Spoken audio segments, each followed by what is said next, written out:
Всем привет! Очень часто мне задавали вопрос, что бы я изменил или улучшил в игре, и это видео будет рассуждением на эту тему. Все сказанное стоит воспринимать как идею или концепт, мысли вслух. Детальной проработки всех тонкостей здесь не будет, лишь общие черты.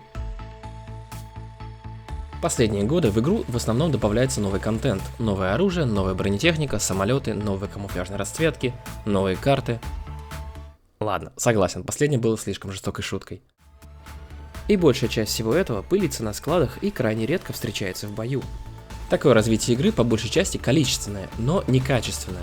А вот что я хотел бы видеть, так это переосмысление знаков отличия. В своем видео по знакам отличия я назвал больше половины бесполезными.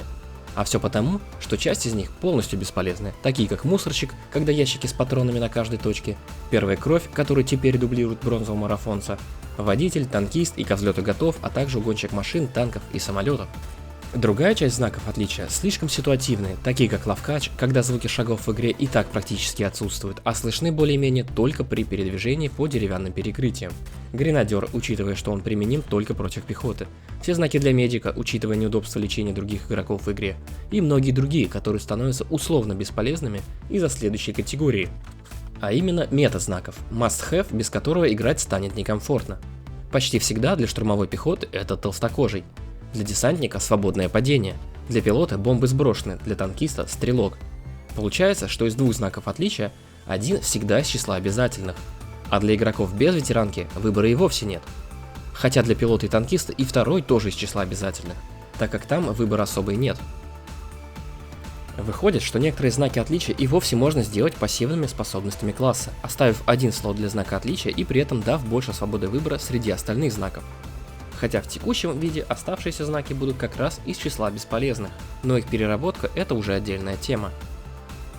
Что же до пассивных способностей классов, то здесь начинается вторая часть идеи. Игроки-старожилы еще помнят старую систему прокачки с переводом солдата в другой род войск, когда каждый солдат начинался с пехоты и по достижению определенного уровня мог сменить специализацию. От нее, как вы видите, отказались, хотя я бы наоборот ее расширил, добавив подклассы. Узкие специализации с определенными ограничениями и уникальными бонусами. Подобная система встречается во многих играх. Рассмотрим на примере, как бы это могло выглядеть здесь. Начнем с пехоты. Пехотинцу изначально доступны только пистолеты-пулеметы первого уровня и полуавтоматические винтовки. Либо любое оружие, но с ограничениями в модификации. А пассивная способность тот самый толстокожий. По достижению определенного невысокого уровня он сможет выбрать дальнейшее развитие. Штурмовик, пистолеты-пулеметы второго уровня, гранаты, пассивная способность, быстрая перезарядка. Пулеметчик, все виды пулеметов, пассивная способность, узкая рукоять. Марксман, полуавтоматика с прицелом или винтовка со скользящим затвором, пассивная способность, оттяжка. Сапер, пистолеты-пулеметы первого уровня, все виды мин, пассивная способность, гренадер и любитель динамита.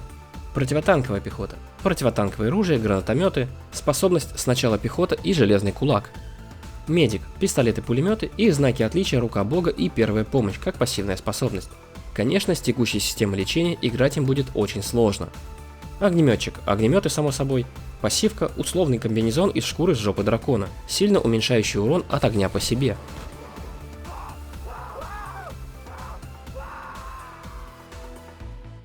Десантник останется без сильных изменений, только знак свободное падение перейдет в разряд пассивных, дав больше гибкости в выборе среди других знаков. Разведка аналогична пехоте, изначально доступно оружие без части модификаций, пассивка гилли, далее на выбор. Разведчик, пистолеты-пулеметы первого уровня, доступны машины разведки, а способность марафонец и условный аналог знаку стрелок, ускоряющий перезарядку орудия машины разведки. Снайпер, винтовка со скользящим затвором с оптикой или полуавтоматика с оптикой, способность камуфляж.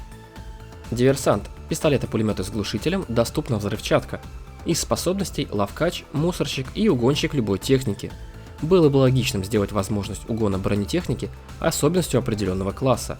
А то сейчас каждый солдат знает, как управляться со вражеской бронетехникой и даже управлять самолетом.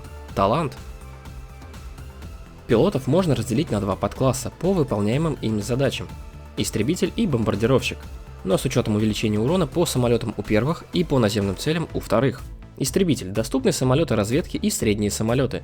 Доступны только бронебойные снаряды. Способность бронекуртка. Бомбардировщик. Доступны только тяжелые самолеты. Пассивка бомбы сброшены. Танкистов также можно разделить на два аналогичных подкласса, сделав знак стрелок общим. Первый – это танкисты прорыва с доступными легкими танками, легкими САУ и средними танками. Способность танкист, которая позволяет быть более подвижным. Второй подкласс – танкисты поддержки с доступными средними и тяжелыми САУ и тяжелыми танками. Пассивная способность механик. Такое разделение наглядно покажет игрокам-новичкам возможный сценарий развития и необходимость обладания разнообразным пулом бойцов под разные задачи. При этом не заставит его покупать тонны разного оружия для попробовать. Предполагается, что стартовое оружие подкласса будет выдано при переводе. Подводя итог, еще раз напомню, что все вышесказанное всего лишь концепт, фантазия и не более. Но будет интересно узнать ваше мнение по поводу такой системы, пишите в комментариях. Хотя, учитывая не самую лучшую, на мой взгляд, монетизацию игры и ее небольшую аудиторию, вероятность, что мы когда-нибудь увидим что-то подобное в игре, равна нулю. Ведь придется очень сильно переработать текущий геймдизайн, что очень рискованно. Но мечтать, как говорится, не вредно. Ну а на этом у меня все, до новых встреч когда-нибудь.